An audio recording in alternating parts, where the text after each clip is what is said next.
You are listening to the Tricorder Transmissions.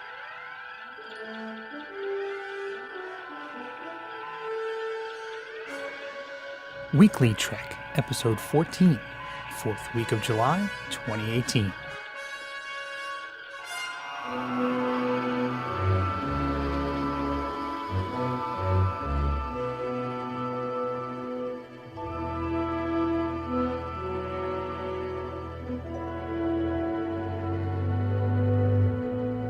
Weekly Trek, Episode 14 for the week of July the 23rd. Weekly Trek is a Tricorder Transmissions podcast network weekly show covering the news and current events in the Star Trek universe with rotating hosts from the Tricorder Transmissions network. Each week, our hosts hand-select Trek news from around the internet and present them to you with our analysis. Think of it like the 6 o'clock news.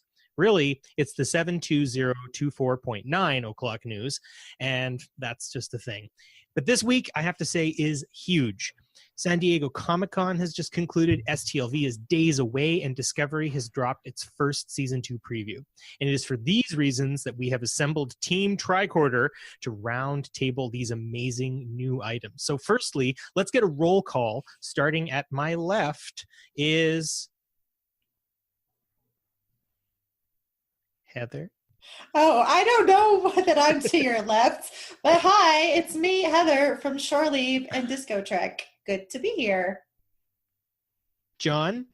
Hello, humans. It is John, the host of the Trek Profiles podcast, here on the mighty, amazing, and wonderful, and totally dazzling Tricorder Transmissions Network, and I'm happy to be here with you all. And Marty. Hi, I'm Marty from Reading Trek. I would also like to say, and this is Barry from WeeklyTrek, I'd also like to say that this is the first time I've been on a show with Marty, and I'm a little bit starstruck right now because I've really been enjoying Reading Trek, and so getting to be on the same show as Marty kind of has me a little on the jittery side. So if I mess up, folks, that's on me. So first of all, San Diego Comic-Con. None of us went, as far as I know.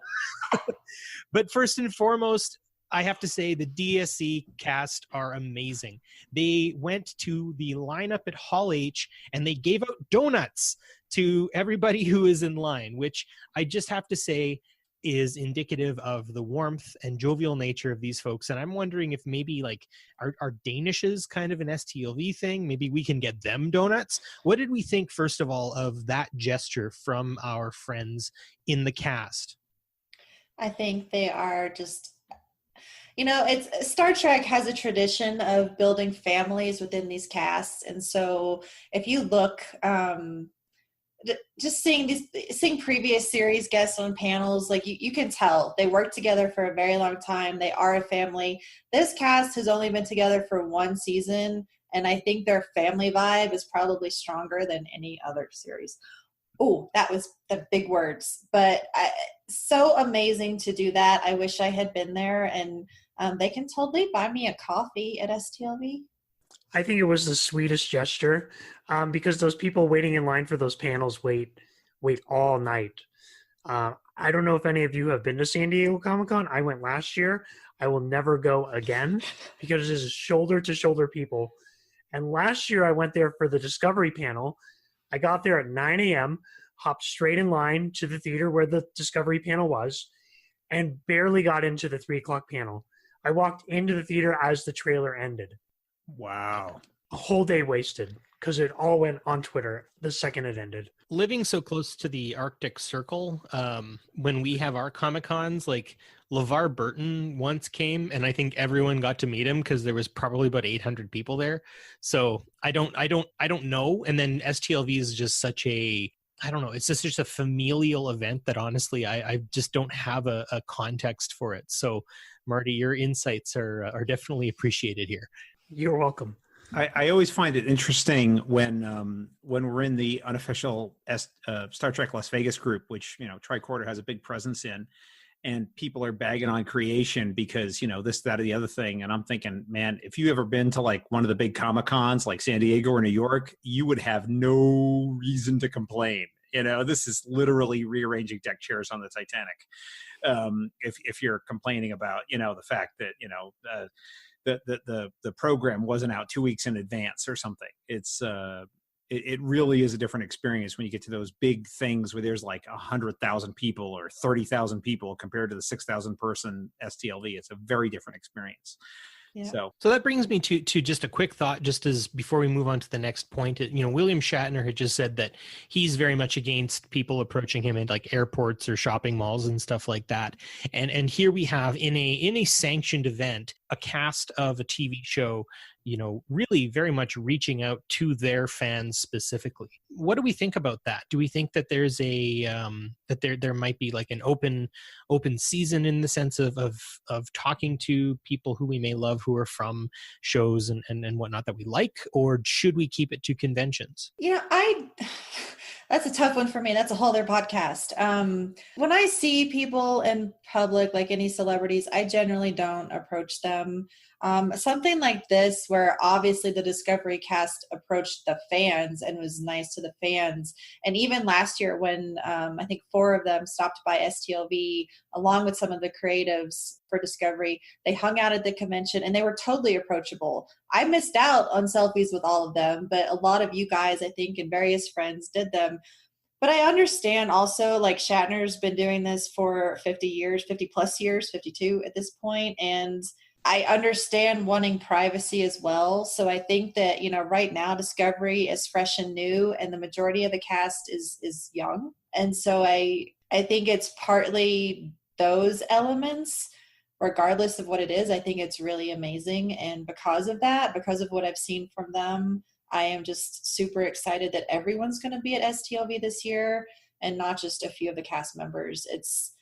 It doesn't take away from the whole DS9 thing to me, because I feel like we still have a great DS9 presence, but obviously Discovery is a show that's on the air right now. So I would expect them to do what they can. And last year, everyone complained that there weren't enough Discovery people at the convention. And now that the whole cast is there, people are complaining that there's too many Discovery people. You just can't make anyone happy, can you? You really can't, but obviously the Discovery cast is doing everything they can to make fans happy. And I just got done talking to someone who went to the premiere of the first season last year, where all of the cast members came up to every fan and signed their poster. And to me, that just shows like how much they really love what they're doing. They love the fans. They love interacting us. And I mean, really at the end of the day, Star Trek is, so much about just family and love and creating that positive environment. And I totally see that from Discovery cast. And I think as long as you're polite and respectful and treat them like a human being, like it should be no problem to approach anybody. And that goes for non-celebrities too. Just, be kind and decent. And I think everybody would get along better. Yeah. And if they want to take a picture, they'll take a picture. And if they don't, they don't, and it's all okay either way. Yeah. They say, no, you respect that. By the way, as we record this, William Shatner published a very long article on medium.com expounding upon his thoughts on whether or not he should respond to fan requests. So if people want to read that, go check it out. I'm sure you can find it very quickly in Google.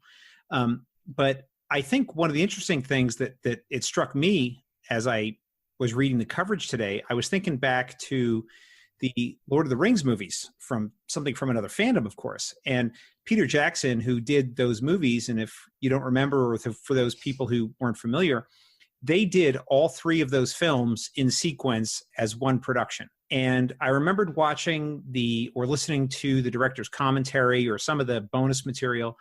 And he said the number one thing, this is Peter Jackson, who ran those films, was mentioning that as he was casting actors, the number one thing he was thinking about was, do I want to sit with this person and be with them for the next 2 years as we film these films?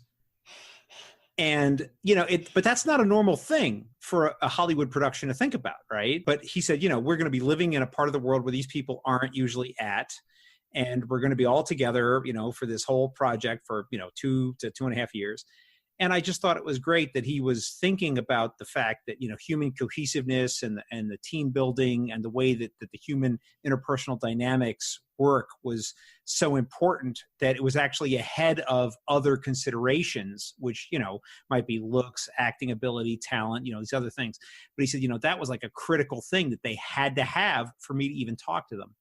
And there were probably people who might have been even better in certain parts that he gave a pass on because of that. That's me speculating. But I think it's wonderful that in Star Trek Discovery, we, either by hook or by crook or by accident or by intention, have just these wonderful people who seem to be so excited about being part of this and are willing to engage with the fans. I think it's just delightful. So totally thumbs up here. Absolutely. Moving on to our next news item, Star Trek Adversaries has launched on iOS. Now, it has been open for a while on other mediums. I believe Android has had it for some time, and I know of other podcasts who have talked about these games at length. I've played a lot of Star Trek Timelines, but I can't say I've played Star Trek Adversaries. So, Marty, I saw you clap. So what do you think? I downloaded when it was in beta mode on my my MacBook. And it's if you've ever played Hearthstone by Blizzard or various other like card game type things, think about that, but Star Trek. So it takes like an already established concept and just adds Star Trek to it. And I thought the beta I played, it was a little, rocky because it was a beta, but I liked what I saw. So I'm excited to download this game. I haven't yet, but I will. In this, do we see kind of some deep divey sort of stuff? What I really liked about Timelines, and I don't want to steal Adversaries' thunder, but what I liked about Timelines was they had so many little Easter eggs and, deep cuts and stuff like that. Like, for instance, the quotes from Sisko's character in Timelines mostly came from the episode Explorers, which I thought was really fun. Like, it would be fun sort of thing where when Sisko says that when you click on his character. Did you notice any kind of deep cuts or anything like that? Not yet, but I'm sure as the game progresses, we'll see more of those kind of things. I know when they added Stamets as a playable card, like that was kind of a big deal. So I don't know what they have planned down the pipeline, but it's a fun game. Everybody should try it out. Cool. And the amazing Holly Amos is part of it. So there's another good reason to try it out. Yeah. Cool. Well, we always like hearing from Holly, so that's cool. Moving on to the next news item. Star Trek The Next Generation vodka is now on the shelves, folks. I guess that can go with your Kirk whiskey. What do we think about the TNG vodka? I like the bottle. At the end of the day, like, this is just something else to buy that has Star Trek on it. I am a Kentucky girl at heart, and so I'm currently drinking bourbon and lemonade as we record this. So I'm excited to taste the Captain, or is it Captain Kirk? I don't even know.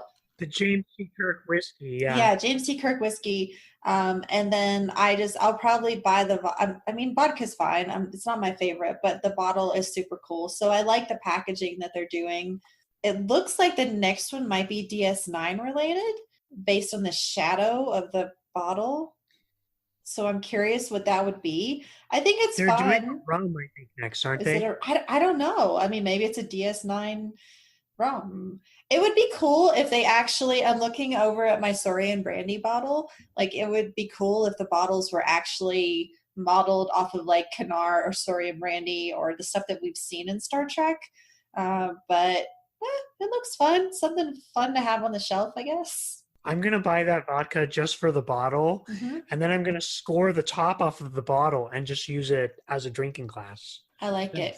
Well, I have to point out, as a little bit of as a person who knows just a very tiny bit about spirits, the definition of vodka is an odorless, colorless, and tasteless spirit. That's the definition of vodka. So when it comes to the standard deviations of what makes a vodka, it's very small. So, a premium vodka and a utility drinking vodka, the distance between those things is not as big if you were comparing, say, wine or quality Tennessee whiskey or Kentucky bourbon.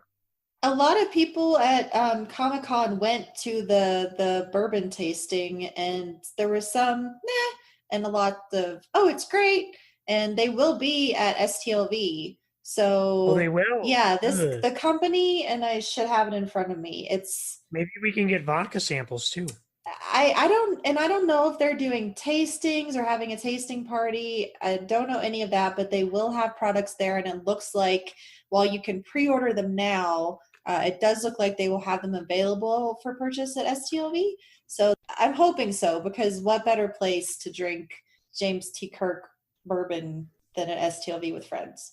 I'm very excited for what's coming down the pipe. I'm with John. I know a little bit about spirits and whatnot, having been a bartender in a past life. And yeah, there really isn't a lot of difference in taste. Like when you're looking at your whiskeys, your rums, cognacs, and brandies, you're going to see so much difference and variation. And just the description, John, that you gave of odorless, colorless, and like lacking any and all character, is that like a underhanded shot at TNG? I don't know. Come on, they had beige carpets. Give them a break. Oh, you mean the whole like 80s airport Marriott decor that they had on the Enterprise D? That's what the future exactly for all of us. Marriott in space. It's the Marriott in space. I'm just looking forward, and I'm going to make a prediction, or at least a hopeful prediction, that we'll get to taste the Hoshi Sato sake. That would be awesome. Ooh. I only want to know if it's warm or cold. Otherwise, I'm down either way. I just want to know. Oh. Either way, I mean, you can have it chilled, you can have it warm. It depends. I would say like the Mirror Universe Hoshi Sato sake should be cold, and then the Prime Universe should be warm, just because of her character difference in each one. Mm-hmm. So moving on to our next, this is where it starts getting pretty interesting, folks. There is going to be a 4-part Discovery mini-series episode, 10 to 15 minute mini episodes on CBS All Access of sort of pre-season 2 Discovery happenings and goings on. Some things are going to be apparently, there's going to be a Harry Mudd episode, and another one where someone is going to be deserted on a empty ship, or at least a ship that's sort of derelict. I am excited. Living north of the 49th parallel, I'm terrified that I'm not going to get access to these episodes. So I'm really hoping Crave TV comes through on that one, or Space does at least. But for you folks who have much more ready access, how do we feel? I will be reactivating my All Access account. I am a Stargate fan. However, I did not watch any of these recent webisodes for Stargate Origins, I think is what it's called. They recently put those all together in like a movie length. Well, I'll have to check that out. I'm just not one to sit down and my TV isn't hooked up with computer stuff. So it's like I have to watch it at my computer on my phone. And I just haven't. However, I love Star Trek more than I love Stargate. I've said it, even though I have tattoos for both. I love deep dives, and I've said since, season 1, I want to have more deep dives. I think I heard mention of a Saru one, and maybe that's wrong. Maybe that's just part of season 2, but it's more Star Trek, so I'm happy. I'm curious to see what they'll be. I think we have a Tilly one that's coming. I'm trying to figure out how we're only going to have 4 when I've heard so many rumors about what they're all going to be about. But I'm excited. I think it's a great way to get people to hold on to their subscriptions. So I'm excited to see what happens. I'm excited for these as well. I mean, I think they're just going to be like a little holdover until the season actually starts in January, because it's starting a little bit later this year. But it's cool that they're doing this, more Star Trek content. The one that you were talking about, Barry, about the guy who's just stranded on a ship by himself. That's the article I shared earlier that's written by Pulitzer Prize-winning author Michael Chabon. He's directing 2 episodes of Discovery as well. That is really cool.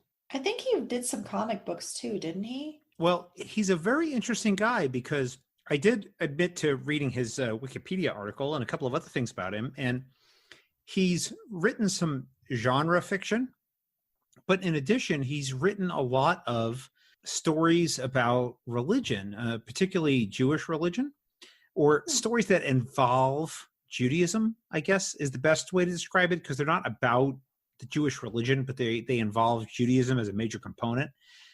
And while that's okay, I don't care either way, but it also ties into the fact that I think we've heard from other press releases that this next season of Discovery is going to involve religion and science, and what people think about faith and what people think about science. And there's going to be some issues there. So I think this is going to be a particularly interesting idea to have him write one of these minisodes or webisodes or whatever we're going to call them, or, short treks, I think is the term I read, So I think he's going to have something interesting to say, and I'm excited to see what he has to say, because I think that whenever Star Trek can take things from our modern existence, whatever that happens to be in any particular version of Star Trek, and put it into that future context and then teach it back to us in a new way, it's exciting, and it's part of the very best of Trek. So I think it's awesome. I'm excited to see that happening as well, because I would say, obviously, with the 25th anniversary, I've been doing my DS9 rewatch, and I just finished the Bar Association tonight. But there have been so many religious episodes before that, so I would say DS9 lays the track, and I'm looking forward to DSC locking the flow. If that's something they want to do. Here. I'm at the same place in my DS9 rewatch. I just had to say that. So and I total aside, but that's one of the reasons that I love DS9 so much is, and I'm not a religious person, but seeing the respect that they give, especially Bajoran culture, and how they work that into the storyline, I think is just phenomenal. So I'm super curious to see what they do to Discovery, or with Discovery. I just want to acknowledge that I appreciate your references there, Barry. Always got to do a little bit of rap reference every now and again. So moving on to our fifth, and this will probably be the longest segment because, oh my gosh, we have a season 2 preview out for everyone's viewing pleasure. And oh my gosh, I'm making a very conscious effort to minimize the amount of exposure I get to season 2 previews and everything like that. So I have only seen this video once, and I intend to only see it once. I only intend to see everything once so that I can get a better sort of handle when season 2 opens, because as per the Trek Profiles fabulous interview with Miss Heather Barker, there is mention that maybe oversaturation can be a bit of an issue, and I maybe want that purity. So to start the round table off here, and we're going to kind of look at about a 10-minute chat on this, the first thing I want to say is, do you guys see where I'm coming from only wanting to watch this once? Hit it. Yep, absolutely. I did watch it 3 times. But I watched it 3 times. I took it in. My favorite part is Tig Notaro. Just saying that. When it comes to comedy, it's very difficult to make me laugh. I don't know why. Like, I love laughing, but I'm just particular about my comedy, and I didn't know a lot about Tig beforehand. I've watched her Netflix special, but that one line in this trailer, I laugh every single time. All 3 times I laughed. So I'm totally on board. But yes, like, I hopped on Twitter and there's an article from TrekCore who, I write for them, so I love them, but it's like, let's break down what was in this scene, and there's this and that, and I'm just like, no, I don't want to know this stuff. I don't want to break it down anymore. So despite the fact that I'm going to be talking about this stuff on Disco Trek, I'm going to do my best to take a step back, because as I've said in my Trek Profiles interview, it definitely changes your experience. And I want the more pure experience of having my mind blown and being surprised and not seeing things coming as best I can, while also doing a podcast about Discovery.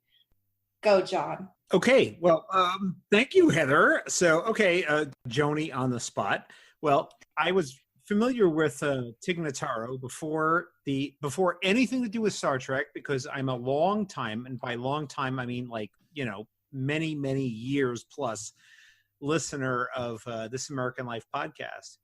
And so I'm familiar with Tig Notaro from that. And my first exposure to her was in an episode of This American Life podcast, where she, as a comedian, did a whole comedy set about the fact that she has cancer. Just imagine for yourself a comedian walking out on a stage in front of a room full of people, and they're all applauding because they don't know what this person is going to say. They don't know what kind of act this is. They don't know anything. And she's like, I have cancer. Awesome, dude.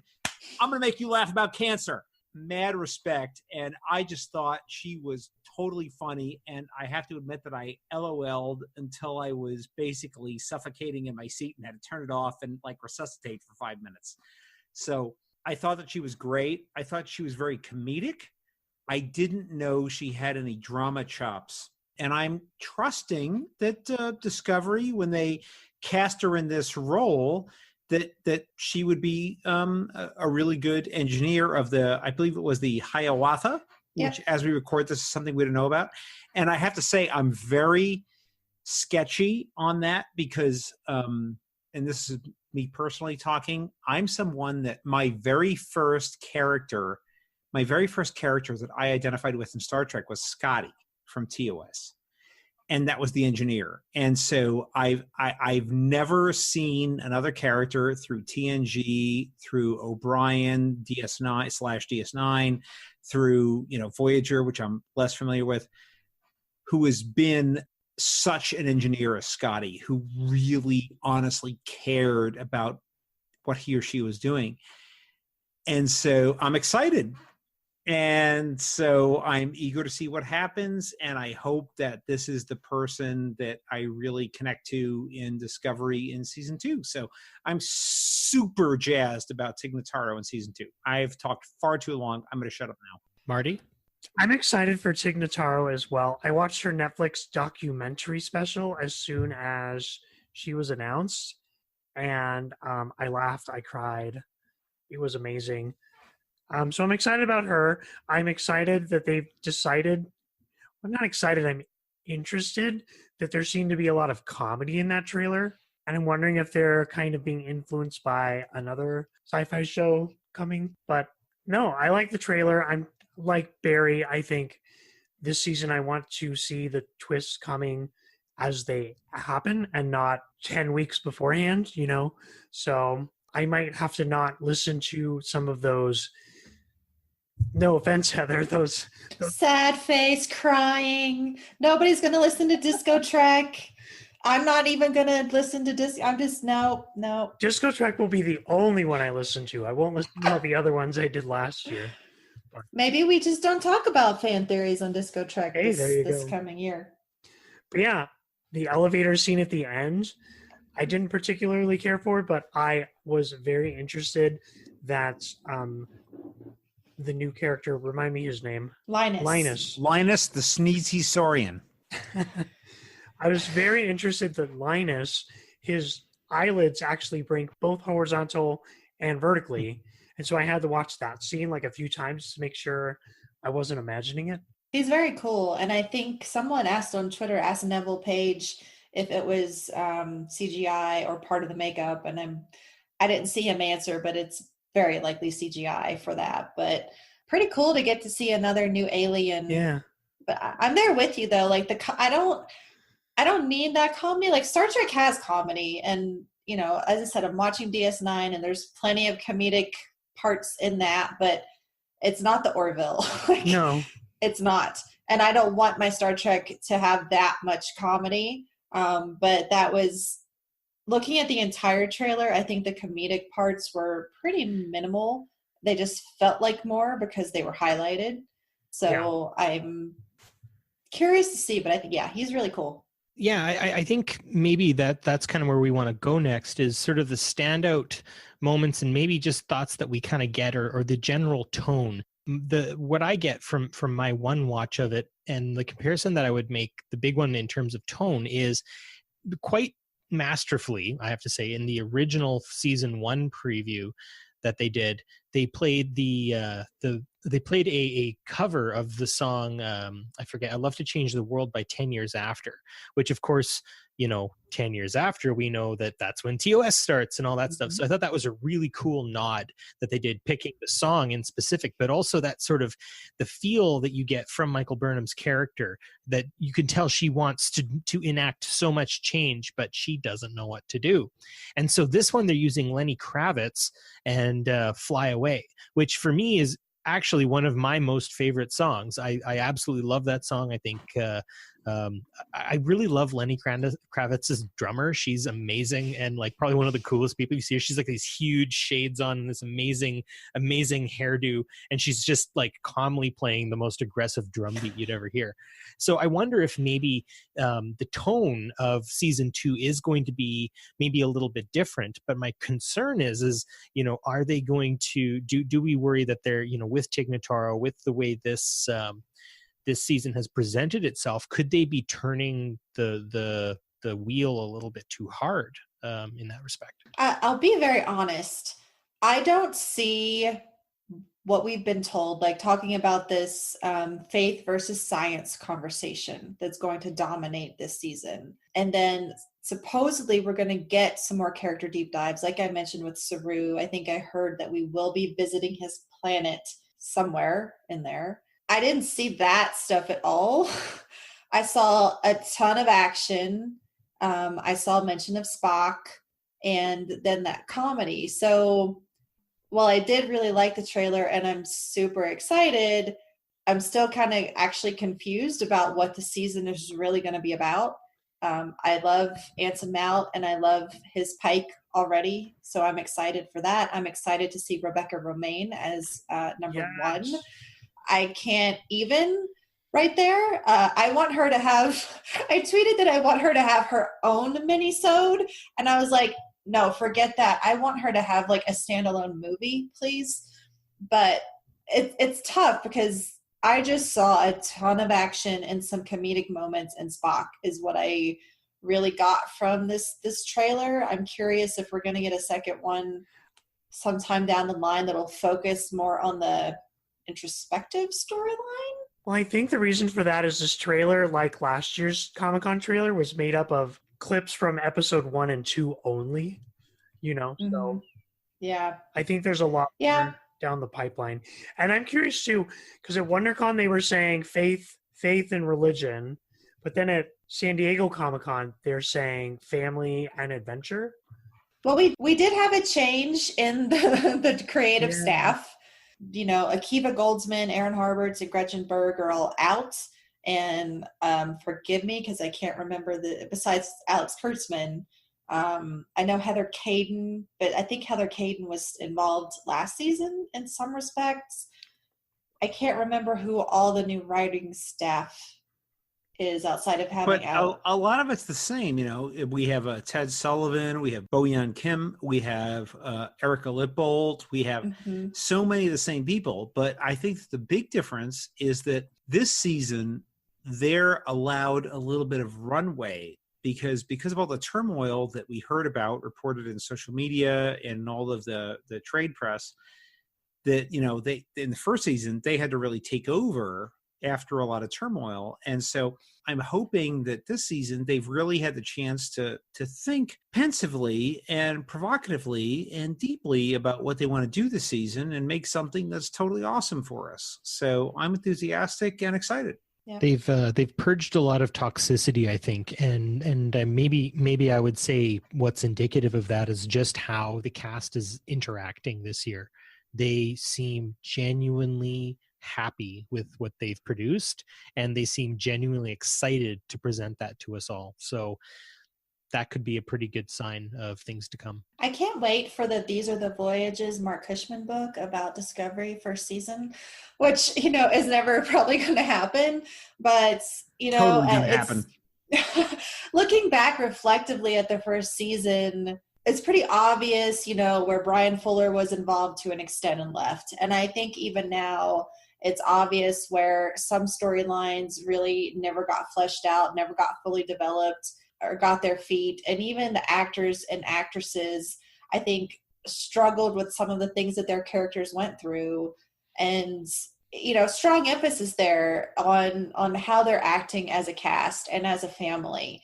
And the pictures coming out of San Diego Comic-Con that are full cast pictures and or like the little mini video tweets where they answered questions or responded to tweets that people sent out.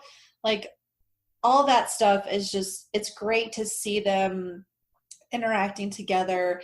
And I'm hoping that when we get to STLV and we have a panel with everybody on stage, that maybe some of the people that aren't on board with Discovery, haven't watched Discovery yet, will see that and then be inspired to go back and revisit and watch season 1, or maybe just hop on for season 2. I don't know, but it's very difficult to look at this group of human beings, and especially their responses to a lot of the questions that came out in the panel with the Q&As, and not acknowledge that they truly understand what Star Trek is about.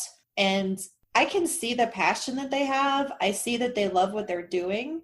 And I would like to think that this is a result of everything coming together. Like Marty said, maybe we've only seen what was in the first 2 or 3 episodes, and there's a lot more to come, but it's a hopeful thing, and I'm super excited, and I'll stop talking now. I think that at its best, Star Trek is about humanity exploring its best potential. And I think that in season 1, we really had a lot of controversy and a lot of issues that prevented us from really thinking about that. And as I've been rewatching Star Trek, which I've been doing since, by the way, September 1966, going back to the original show and watching sequentially. And as we record this, I'm in DS9, early season 5. Star Trek is about examining humanity. And I think that there's a lot to say and a lot left to say about where we're going and what we're going to do and how we're going to be in the future. And I'm excited. So I hope that the Discovery production staff, the writers, the talent, all the people who are involved with the show, they're thinking about where we can go and making it a beautiful and wonderful and fulfilling sense of the future. Hear, hear.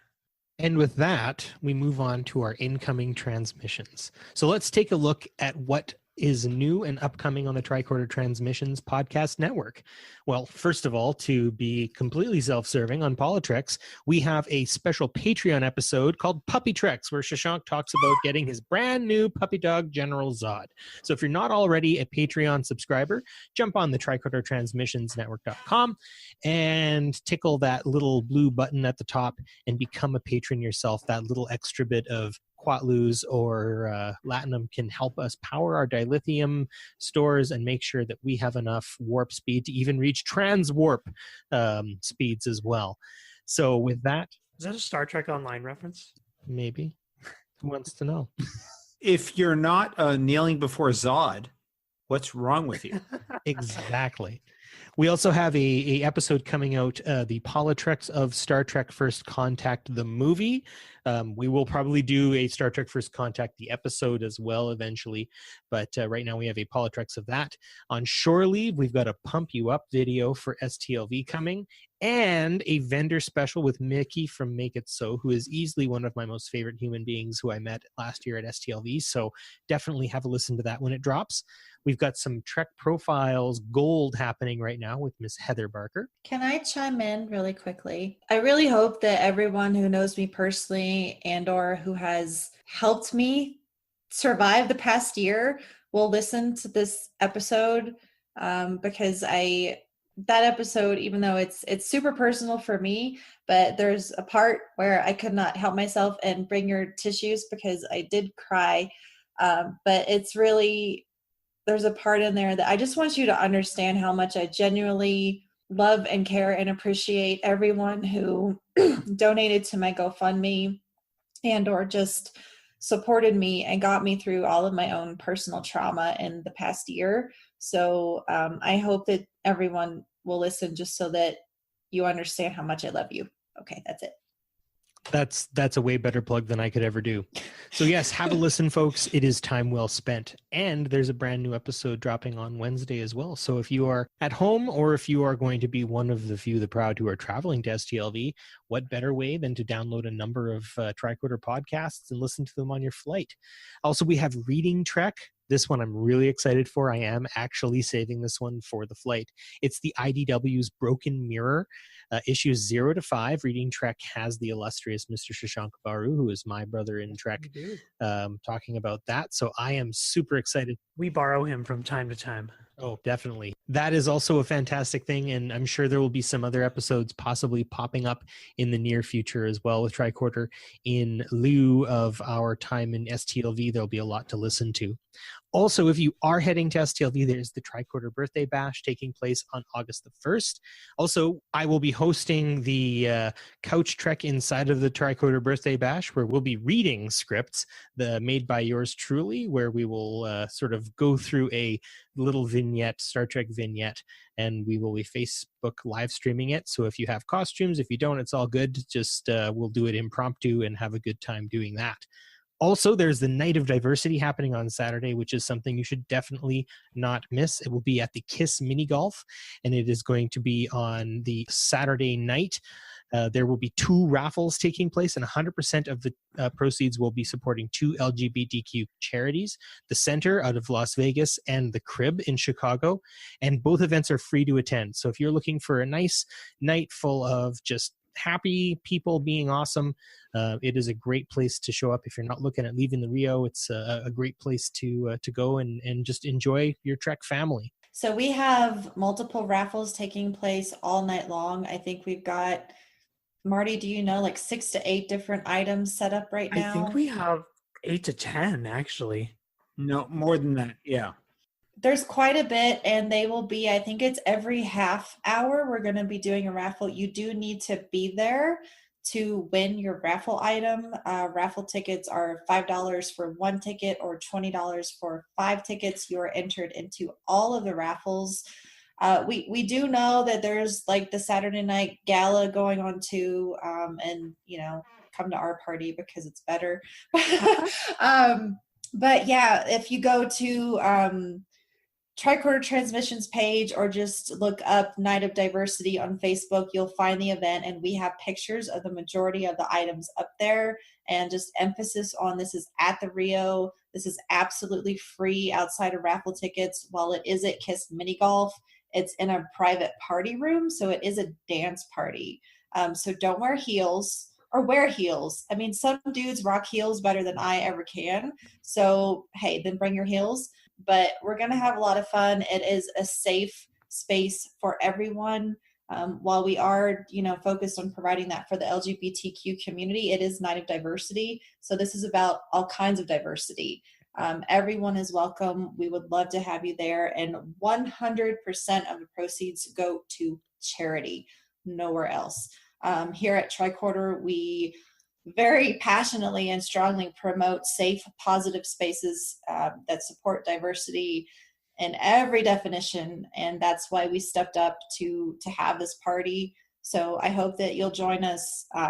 There will be special people there. I'm not at liberty to say who, but it'll be a lot of fun, and what better way to celebrate Star Trek and the diversity of Star Trek than with all your favorite people. Well, I don't care who's there, but I want a picture with all of them. And I'm a cisgendered white dude who is the most boringest dude of all time, who's already married and like nobody cares about. So I want a picture of everybody. Don't be afraid of glitter. No, I'm kidding. I love glitter. And by the way, I'm stunning in purple. I just want to wear purple. Wear your heels, John. Sometimes a guy just wants to look awesome. It's okay. It's true. So with that, if you are joining us at STLV, we look forward to seeing you. And if not, listen carefully, check on the social medias, because we will be live tweeting and Facebooking and all of those amazing things to keep you up to date as to what's happening. So, and if you are enjoying our shows, definitely consider becoming a patron of our network by visiting patreon.com/Tricorder Transmissions. But with that, that is all the Trek news we have to share with you this week. But if you'd like to continue the conversation, you can visit us on Twitter at WeeklyTrek, online at the Tricorder Transmissions, and you can find us individually, myself, at Bjorn DeFjord, that's BJORNDEFJORD at Twitter, or at Politrex on Facebook. Marty, where can we find you? You can find me on Twitter at Time Travel Marty. You can find my show, Reading Trek, on Twitter at Reading Trek, and on Facebook as Reading Trek. John, where can we find you? So you can find me at Trek Profiles on the Twitter and at Trek Profiles on the Facebook, and also at feedback@trekprofiles.com on the email. And I do want to add that I have a commitment from one of our Tricorder Transmissions hosts who is not here tonight, Shashank Avaru, who is your BFF, Barry, that we will be recording something. I don't know what exactly, at my house here in the fabulous palatial John Estate here in Las Vegas, because he's going to be staying with me after STLV. So on Monday and Tuesday night, something for the network. So I don't know what it's going to be. I don't know if it's going to be awesome. I don't know if it's going to be scary. I don't know if it's going to be fantastic. But stay tuned to find out what that's going to be right here on Tricorder Transmissions Network. So we're super excited about that. I envy that. And also just to quickly plug Shashank's awesomeness, he's also going to be doing a debate treks during STLV as well. I am still sort of in and out on that, but Shashank, I think, is definitely pinned down for that. We just have to make sure the guest is okay for it. But push comes to shove, we will have him doing at STLV debate trek. So we're really excited about that. Do we know the topic? I am not at liberty to say right now. So keep your ears to the ground. Speaking of STLV podcasting, WeeklyTrek might be doing a drunk trek sometime.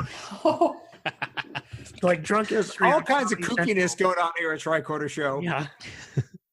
Saving the best for last. Heather, where can we find you?